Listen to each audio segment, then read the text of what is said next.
신중년 커뮤니티 플랫폼 꿈꾸는 요새 대표 최종원입니다. 신중년 시대는 50세에서 64세까지의 시기를 말하는데 인생의 전환의 가장 중요한 시기라고 합니다. 오늘은 이 신중년 세대의 시기를 가장 잘 보내신 서원균 박사님을 모시고 그의 이야기를 나누어 보도록 하겠습니다.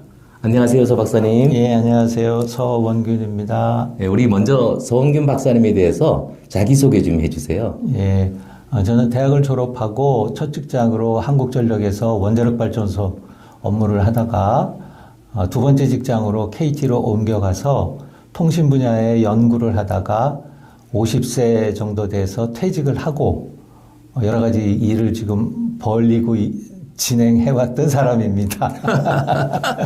아니, 그런데 우리 서 박사님이 오늘 초대한 것은 이 50세의 인생의 전환이 일어나서 64세가 되기까지 한 15년간 정말 많은 노력과 변화가 있었다고 알고 있는데 50세에 어떤 일이 있었는지 좀 소개해 주시죠. 예, 제가 한창 젊을 때 일하면서 해외 출장을 많이 다니고 국제회의를 참석하고 휴일날 여행을 하다 보면 백인 부부들이 여행하는 모습을 많이 봤는데 굉장히 부러웠습니다. 그래서 나도 노년은 저렇게 보내야겠다라는 생각을 했는데 그런데 50이 넘어서는 아닌 것 같더라라는 생각을 했어요. 그래서 50까지 열심히 일하고 그 이후에는 제가 저런 사람들처럼 즐길 수 있으면 좋겠다라는 생각을 가졌었습니다. 그래서 즐기셨나요? 저 나름대로는 즐긴다고 생각을 했는데, 좋은 일을 하면서 시간을 보냈으면 즐긴 게 되겠죠. 그 중에서 좋은 일이라는 거는 어느 날 제가 어느 필요에 의해서 건강에 관심을 갖게 됐고, 건강 관심 중에서도 전통의학, 영어로는 트래디셔널 메디신이라고 그러는데, 우리가 한의학이라고 알고 있죠. 중의학, 한의학이라고 하는 부분이 있는데, 그쪽을 어떻게 기웃거리다가 공부를 하게 되다 보니 굉장히 재미를 붙였고 그걸 지금까지 여러 가지 분야에서 적용을 하고 있습니다. 전통의학을 공부하셔서 또 유학까지 가셔서 공부도 하시고 박사가 되시고 의사가 되시고 중의사가 되셔서 지금 또 의료재단에서 일하는 걸로 알고 있는데 그 인생의 변화 좀 자세히 얘기해 주시죠. 네, 처음에는 논다고 생각을 했고 그 노는 것이 이제 소위 말하는 종교적으로는 선교단체, 선교사 역할을 하고 관계가 좀 되게 됐었고 그 가운데 의학의 필요성을 느끼게 됐습니다. 그래서 뭐 일반 의사 과정을 할 수는 없고 이걸 간단하게 생활에서 이용할 수 있는 방법이 없을까?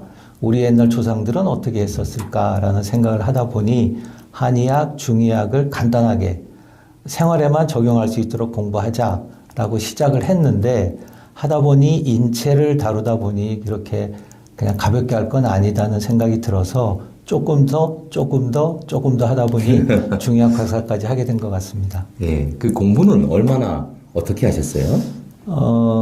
이게 이제 한의학을 공부하려면은 제대로 하려면 한의과 대학을 가고 이런 게 있는데 다행히 우리나라에서 어느 과정이 있었냐면 한국에서 있으면서 셔틀로 왔다 갔다 중국을 하면서 중의학을 공부하는 과정이 있었습니다. 그래서 그 과정을 한 10여 년 했습니다. 처음에는 한 3, 4년, 처음에는 한 3, 4개월만 배우면 쓸 수 있겠다라고 생각을 해서 시작을 했는데 조금씩 넓어가고 깊어지다 보니 박사과정까지 하게 된 것 같습니다. 그럼 박사학위는 어디서 받으신 거예요? 박사학위는 그 중국의 요녕중의학대학이라고 있습니다. 그쪽에서 학사과정, 그 다음에 석사는 옛날에 이 컴퓨터 쪽에 한 거를 인정을 받아서 바로 박사과정을 할 수 있었는데 조금 과정은 길었습니다. 그러면 그 박사학위를 받으시고 구체적으로 어떤 활동을 하게 되셨어요?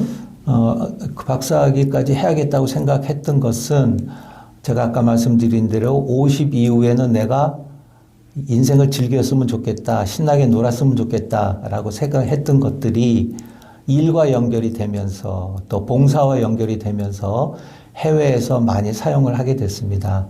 그래서 해외에서 내가 무엇을 해야 될까라고 했을 때는 어떤 툴이 필요하겠더라고요.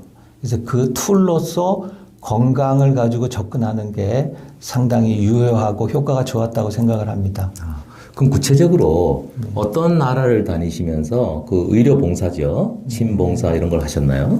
예, 처음에 시작은 말레이시아에서 시작을 했고요. 거기서 시작하게 된 이유는 NGO 단체에서 미얀마에서 말레이시아로 피신을 온 난민, 그다음에 난민들의 자녀를 대상으로 어떤 이제 봉사를 하게 됐는데 그 중에서 미얀마 난민 자녀들을 가리키고 먹이고 재우는 이런 봉사 활동을 하게 됐습니다.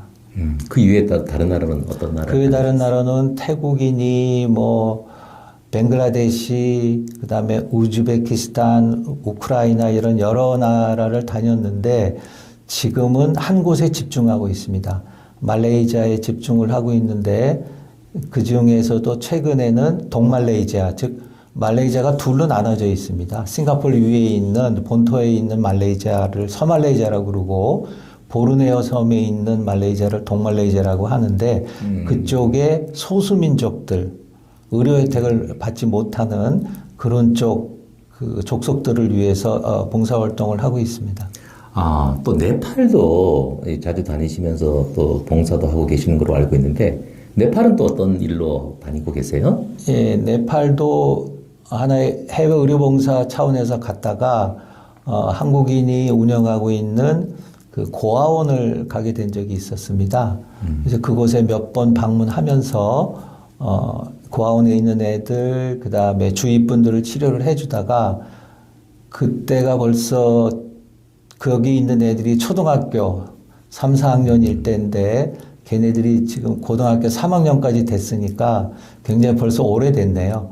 그래서 가지 못할 때에는 식자재, 한국에서만 구할 수 있는 식자재하고 한약들을 먹을 수 있게끔 해서 1년에 한 2-3번, 많을 때는 4번, 이렇게도 보내주고 있습니다. 코로나 때 좀 집중적으로 많이 보냈던 것 같아요. 네. 그 해외뿐만이 아니라 국내에서도 이렇게 또 여러 마을을 다니시면서 이 봉사 활동을 하는 걸로 알고 있어요. 어떤 곳을 좀 다니시고 계세요? 제가 이제 한창 공부하고 그 다음에 코로나 시기 이럴 때는 해외 나가서 봉사할 수가 없었는데 최근에 와서는 우리나라에 외국인 노동자가 굉장히 많습니다. 그래서 다양한 나라를 돌아다니지 않아도 그들을 만나서 상담해주고 건강하게 지낼 수 있는 방법을 해주고 또 약간의 도움을 주고 이런 식으로 할 수 있었기 때문에 그런 분야로 또 많이 활용을 한 것 같아요. 네. 어떤 지역을 주로 다니셨어요? 외국인 노동자들이 많은 곳에 갔었는데요. 서울로 치면은 좀 제일 가난한 동네, 그 다음에 안산이라든가 이런 곳에 외국인들이 집중적으로 모여 있는 곳. 두 번째는 그 외국인들을 위해서 어떤 센터가 운영되고 있는 지역. 그런 데 가서 봉사를 좀 많이 했습니다. 네. 우리 서 박사님께서는 이렇게 봉사와 더불어서 강의로도 유명하신데요. 강의를 하신 지 꽤 되신 것 같아요. 예. 어떤 강의를 하고 계신지. 예, 우리 몸에 관한 강의고요. 조금 전문 용어 섞어서 하면은 중의학 강의입니다. 그래서 중의학 강의 중에서도 가장 그 뿌리가 되는 것이 황제내경이라는 것입니다. 한의학 관련된 의서가 많이 있지만 그것의 뿌리는 황제내경이더라고요. 그래서 저는 뿌리를 알아야 그 진정한 그 의미를 알 수 있지 그 파생물로 해서 하는 거는 좀 편협적인 것도 있을 수 있기 때문에 저는 황제내경을 중심으로 공부를 좀 깊이 해봤습니다. 네. 그 CH 문화라는 곳에서 뭐 초급반, 중급반 뭐 이런 식으로 하시면서 또 다른 분들이 또 우리 서 박사님처럼 중국에 가서 공부하는 것도 돕고 이런 일도 하신 거로 알고 계세요? 네, 그 다행히 한의과 대학을 가지 않고도 공부할 수 있는 과정들이 오래전부터 운영을 되고 있었는데 모르는 분들이 많더라고요. 저도 어떻게 알아서 간 게 아니고 어떻게 하다 보니까 이런 것이 있었네. 또 하다 보니까 이런 과정이 있었네. 이렇게 해서 하게 됐었는데 지금도 그런 것이 많지는 않지만 여러분들이 찾아보고 신경을 쓰면은 분명히 우리한테는 많은 것이 이미 존재하고 있습니다. 그렇게 봉사하고 강의하고 하는 것은 사실 수입으로 보면 그게 돈을 벌 수 있는 일들은 아닌데, 지금은 의료재단에 가셔서, 이 바이오 분야 연구도 하고 계시고, 또 건강기능식품 개발도 이렇게 하고 계시는 걸로 알고 계세요. 그 어떤 일들을 지금 하게 되셨는지 그 이야기 좀 해주세요. 예, 제가 지금 하고 있는 것은 한의학을 기반으로 하는 의료재단에서 일을 하고 있는데, 건강기능식품이라는 것이 뭐 여러 가지 방법으로 만들 수 있지만 아무래도 그 근간은 천연물입니다. 그 다음에 한의학이나 중의학의 근간이 천연물로 시작된 거고요. 그래서 그런 쪽 관련돼서 조금 지식이 있다 보니 눈에 보이는 것들이 있어서 그거를 활용해서 건강기능식품을 만들고 있고요. 그 다음에는 난치성 질환들이 많이 있습니다. 예를 들면 암이라든가 치매라든가 그 다음에 노인성 질환들에 대해서는 특별하게 지금 큰 솔루션이 없거든요. 그래서 그런 분야에 대해서 어느 정도 크게 좀 도움이 될 수 있는 그런 답을 만들어낼 수 있을 것 같다라고 해서 지금은 그쪽으로 집중해서 연구를 하고 있습니다.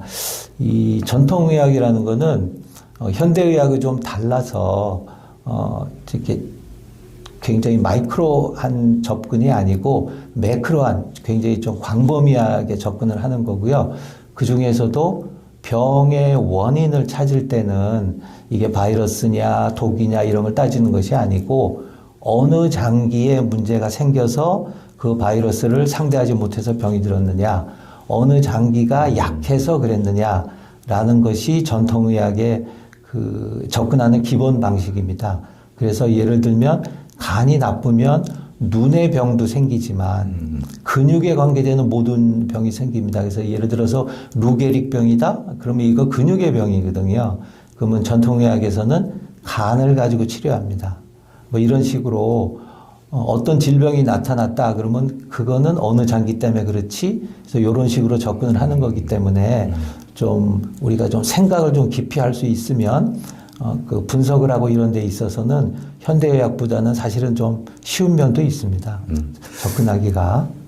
우리 서 박사님을 보면 50세까지는 한국전력과 또 KT 이 직장에서 직장 생활을 하시다가 50세에 이제 직장을 은퇴하시고 개인 사업을 조금 하시다가 전통의학에 관심을 갖고 공부를 하게 되셨고 이 전통의학에 대한 어떤 의료 기술을 베이스로 해서 해외나 국내를 다니시면서 봉사활동, 의료봉사, 선교봉사 이런 거를 하시다가 결국은 지금은 의료재단에 들어가셔갖고 사실 연구원으로 또 개발자로 이렇게 일을 하고 계신데 우리 서 박사님이야말로 이 신중년 시대 50세에서 64세까지의 이 시기를 가장 활발하게 활동하시면서 직업의 전환, 인생의 전환을 이루신 분인 것 같아요.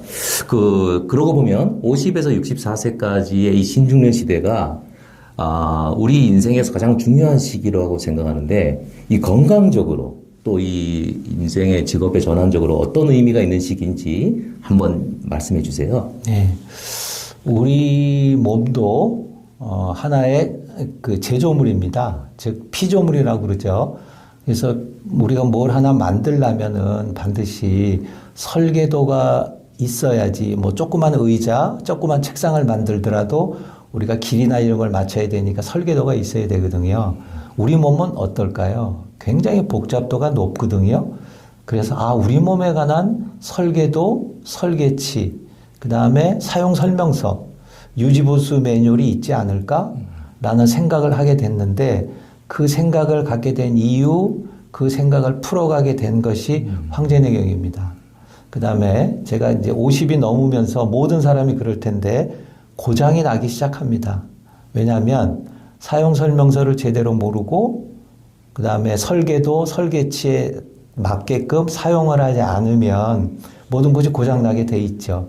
하물며 인간이 50년을 넘게 그걸 모르고 사용을 했다? 그러면 여기저기 고장이 많이 나올 겁니다. 그래서 우리가 통증이 느끼고 불편감이 느껴진다는 거는 고장이 났다는 겁니다. 근데 기계라면 그냥 퍼질 거예요. 자동차라면 도로에서도 쓰겠죠. 근데 우리 몸은 굉장히 내구성이 강해서 어떤 문제가 있어도 털털거리면서도 갑니다. 그러다가 나중에 이제 퍼졌을 때는 그때 이제 사망인데, 그래서 우리가 신경 써야 될 거는 어떤 불편감이 온다? 그건 우리 몸이 고장났다. 그러면 어디가 고장났지? 반드시 우리 몸은 시그널을 보냅니다. 어디가 문제가 생기면. 근데 우리가 그 시그널의 의미를 모른다. 즉, 사용설명서를 안 읽어봤고, 설계도 설계치를 모른다면, 아, 이게 내가 지금 뭐가 문제라는 거를 이해를 못하게 됩니다. 그래서 50이 넘으면 최소한 60 넘어섰을 때는 내 몸의 시그널, 반응에 대해서 아, 이게 뭐 때문에 그렇구나라는 거는 알아야 된다라고 생각을 합니다. 그래서 그런 걸 제가 강조하면서 강의를 많이 다니고 있고요. 그 다음에 나이가 들어서는 우리가 제일 걱정하는 게 노후 준비를 생각하거든요. 그래서 돈을 생각해요.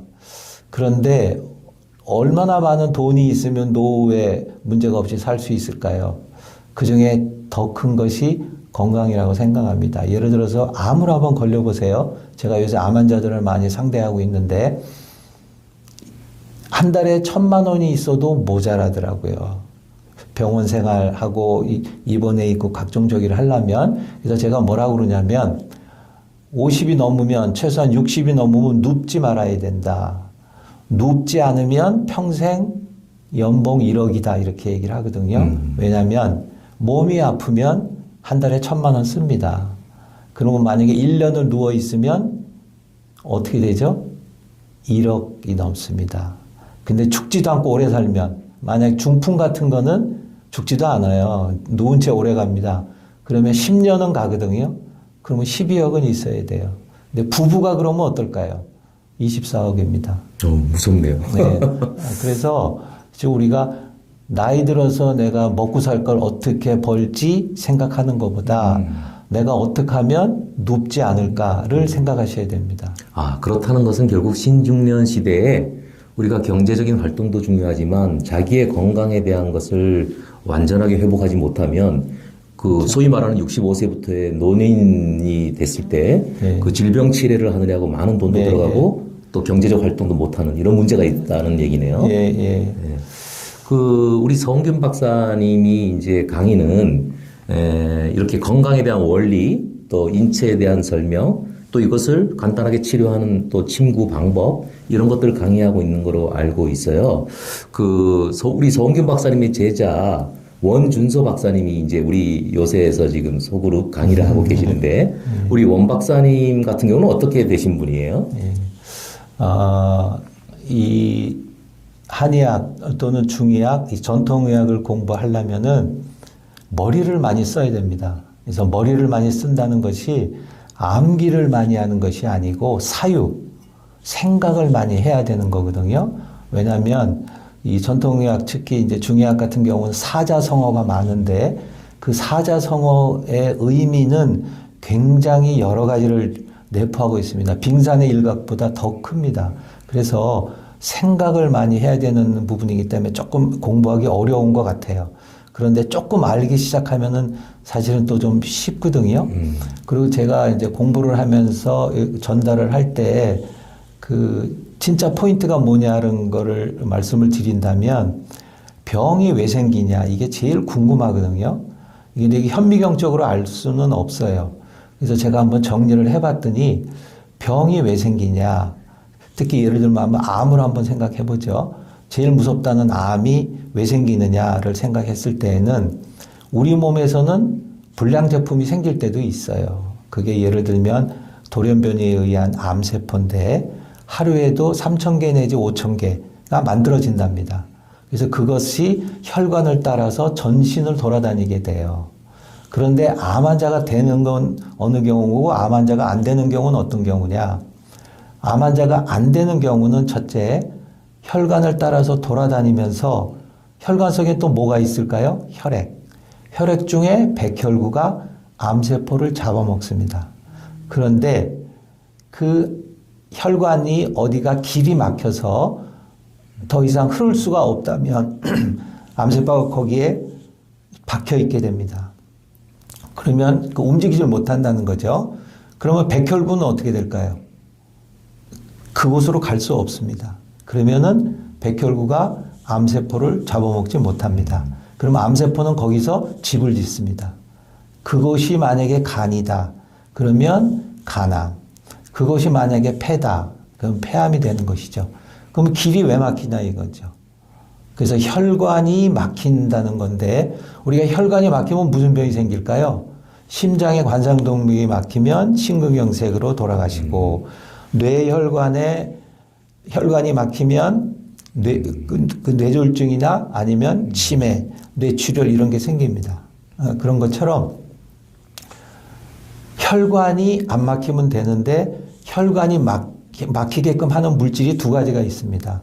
담과 어혈이라는 건데 그 두 개는 같이 혈액 속에 섞여서 같이 다닙니다.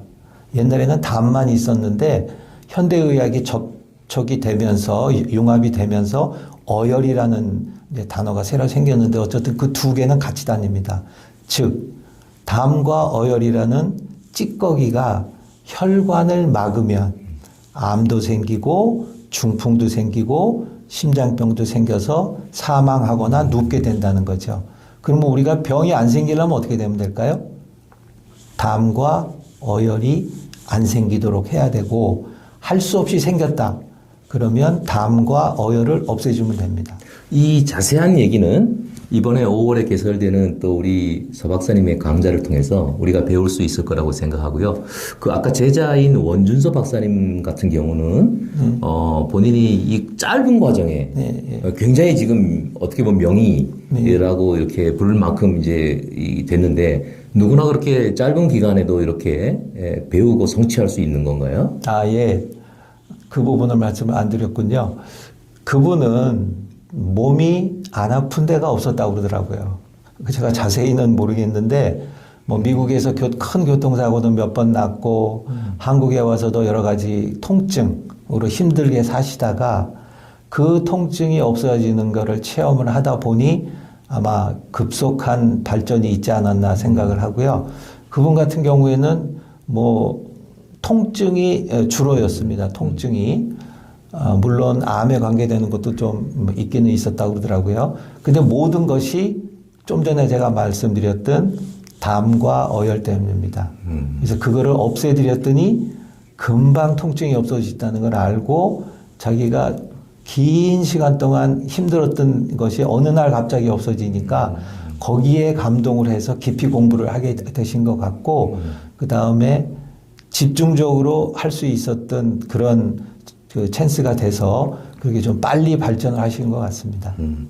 우리 꿈꾸는 여세에서는 이제 우리 이 제자 되시는 원준서 박사님이 티침 임상이라는 이름으로 구체적으로 여러 가지 12가지 질병을 침으로 고치는 것에 대한 이런 엑기스 강의를 하시게 될 거고요. 우리 서원균 박사님은 이제 5월부터 교육 프로그램을 통해서 구체적으로 우리에 대한 건강 상식부터 인체 구조부터 이것을 치료하는 방법, 그 다음에 약제까지 이 폭넓은 이 공부를 이제 우리가 하게 될 겁니다. 이 서 박사님의 강의는 단기적인 강의가 아니라 초급부터 중급부터 더 나아가서는 장기적으로 또 중의학 박사까지 이룰 수 있는 그 길을 여러분들한테 제시해 드릴 거고요. 또 우리 서 박사님처럼 이 공부를 많이 하신 분들은 사회봉사, 공헌 활동도 하실 수도 있고 또 이것이 경제적인 수익으로 창출되는 이런 일들도 새롭게 하실 수 있을 거라고 생각합니다. 우리 서 박사님 그 교재 잘 준비해 주시고요. 앞으로 우리 요새에 있는 사람들 모두가 다 자기 건강을 회복하고 또 명의로 되고 또 그 다음에 이웃 사람들의 도움을 주고 새로운 일도 할 수 있도록 또 많이 가르쳐 주시기 바랍니다. 인사하시죠. 예. 저의 좌우명은 영어로는 pass it on입니다.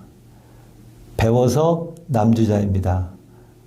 여러분들이 배우겠다는 의지만 있으면 제가 갖고 있는 모든 것을 pass it on 해드리겠습니다.